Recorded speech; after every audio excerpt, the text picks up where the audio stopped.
Mari kita bahas. Episode 15 Red Balloon. Setelah Bada menemukan bukti suaminya berselingkuh dengan Unkang, sahabatnya sendiri, Bada meminta Unkang bertemu di sebuah kafe. Saat Unkang tiba, Bada langsung menampar Bada hingga Unkang tersungkur. Bada memang sengaja melakukan hal ini di depan orang banyak karena dia tidak memiliki cukup keberanian untuk menemui Unkang dan suaminya seorang diri.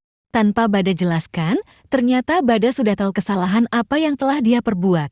Beberapa saat kemudian, Cawon datang dan langsung menuju kursi Bada. Sebelum Cawon sempat duduk, Bada menyuruh Cawon untuk duduk di samping Unkang. Bada membacakan isi surat cinta Unkang untuk suaminya, yang mengatakan bahwa Cawon adalah balon merah yang paling disayangi Unkang. Kemudian Bada menanyakan apakah karena Unkang menganggap Cawon adalah balon, itukah sebab mengapa Unkang menempelkan mulut ke tubuh Cawon? Bada tertawa mengejek. Bada menampar Unkang lagi karena berani menyebut suaminya sebagai balon pertama Unkang. Padahal, balon harganya hanya 20 sen. Bada sekalian merendahkan suaminya yang merasa istimewa dianggap balon, padahal benda murahan. Bada mengungkapkan kekesalan dan kemarahannya kepada suami dan sahabatnya di kafe itu dan disaksikan dan direkam orang banyak. Setiap kali Unkang mengatakan sesuatu, Bada akan menampar suaminya dan meminta suaminya untuk menyuruh Unkang berhenti berpura-pura baik. Ternyata Bada juga memanggil keluarga suaminya. Ayah Cawon sangat terkejut, lalu mendaratkan hantaman di wajah anaknya. Dia juga tidak mempercayai anaknya bisa seperti itu. Lalu Bada mengatakan kepada mertuanya bahwa dia ingin memulangkan anak mereka. Bada mengemas barang-barangnya. Karena rumah mereka adalah pemberian mertuanya, jadi Bada memutuskan untuk meninggalkan rumah tersebut. Meskipun Cawon sudah berlutut dan meminta maaf, Bada tidak bisa memaafkan Cawon. Bada memberikan surat cerai kepada Cawon dan meminta Cawon untuk menandatanganinya sesegera mungkin.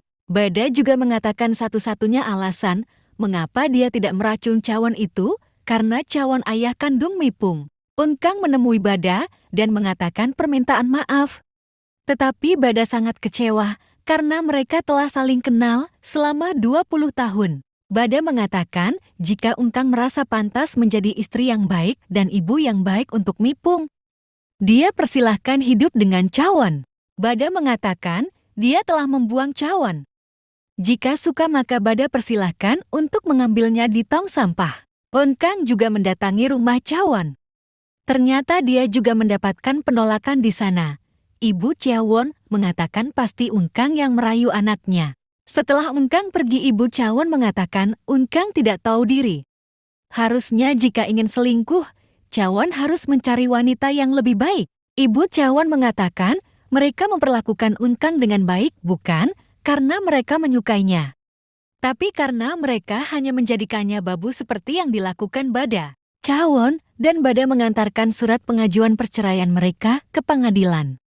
Karena Bada belum memiliki rumah yang layak, untuk sementara Mipung bersama ayahnya dulu. Mereka mengatakan kepada Mipung bahwa ibunya akan ke Italia dulu untuk melanjutkan pendidikan. Mipung menanyakan apakah Unkang ikut dengan ibunya ke Italia. Bada menjawab Unkang tidak ikut.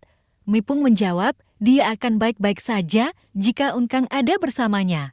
Tapi Mipung terlihat sangat sedih karena ibunya akan pergi. Itu membuat Bada juga ikut sedih. Lalu Cawon menyuruh Mipung mengatakan kepada ibunya untuk menangis lebih kencang dan mengatakan agar ibunya jangan pergi. Mipung mengatakan bahwa ayahnya cengeng karena dia harus membiarkan ibunya pergi untuk belajar dan mengatakan dia baik-baik saja tanpa ibunya. Unkang mendatangi rumah ibu Cawon dengan membawa kue kering kesukaan ibu Cawon, berharap mereka memaafkannya. Tetapi ibu Cawon mengatakan Unkang tidak perlu lagi datang ke sana. Bada bertemu dengan Unkang di depan rumah mertuanya. Tapi Bada sama sekali tidak menegur Unkang. Bada ke sana mengembalikan uang yang dipinjam Bada dan mengatakan kenapa Unkang ada di rumah mereka dan bertanya apakah Unkang akan mereka jadikan menantu. Mertua Bada berjanji tidak akan memperbolehkan Unkang datang lagi ke sana. Kakak perempuan Cawon berkata bahwa Unkang datang karena merasa bersalah, bukan karena diundang. Ayah mertua Bada berjanji akan mengubah apartemen mereka menjadi nama Bada agar Bada tidak menceraikan anaknya. Bada mengatakan mereka sudah mengajukan perceraian ke pengadilan. Ayah Cawon menyuruh Cawon melakukan apa yang telah dia janjikan kepada Bada. Dan juga menyuruh memberikan kompensasi kepada Unkang karena perbuatannya kepada Unkang. Ayah Cawon bertanya, kenapa sampai melakukan kesalahan seperti itu? Cawon berkata bahwa itu bukan kesalahan ayahnya. Bertanya lagi, apakah berarti Cawon mencintai Unkang? Cawon tidak menjawab. Bada terpaksa menjual perusahaannya karena saat ini dia tidak lagi memiliki dana untuk melanjutkannya. Dia pamitan kepada karyawannya. Bada tampak sedih karena dia harus melepas perusahaan yang dia bangun dari nol. Bada mencari lokasi untuk kantornya yang baru. Bada menjemput ibunya ke rumah sakit dan membawa ibunya ke rumah yang baru dia sewa. Sesampai di sana ibunya menjadi emosi karena tidak tega melihat Bada tinggal di rumah berjamur seperti itu. Bada menenangkan ibunya dengan berkata bahwa dia baik-baik saja. Ibu Bada berkata untuk tidak membiarkan mereka bebas. Bada harus menghukum mereka. Bada mengatakan kepada ibunya untuk tidak menangis. Balas dendam sejati adalah menjadi sukses. Kakak perempuan Cawon mengatakan kepada Cawon untuk meminta maaf kepada Bada. Karena Bada tidak memiliki siapapun selain ibunya. Cawon mendatangi kantor Bada.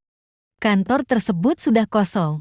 Cawon menemui teman Bada dan mendatanginya Kihan.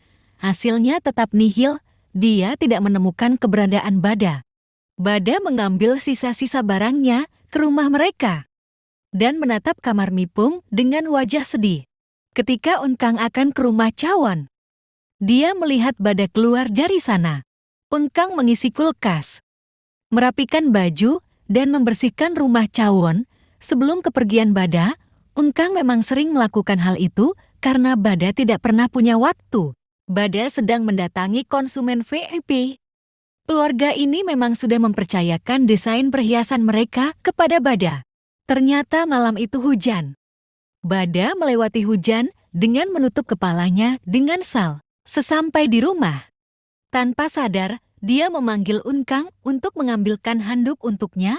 Bada sepertinya sudah terbiasa dilayani Unkang selama 20 tahun ini. Setelah Unkang membersihkan rumah Cawon, dia bergegas pulang. Dia bertemu dengan Cawon di bawah, tapi Cawon sama sekali tidak menegurnya. Saat Cawon masuk ke dalam kamar mereka, dia mengetahui bahwa Bada ke sana untuk mengambil sisa barangnya. Cawon terlihat seperti orang linglung setelah kepergian istrinya. Dan Unkang melihatnya.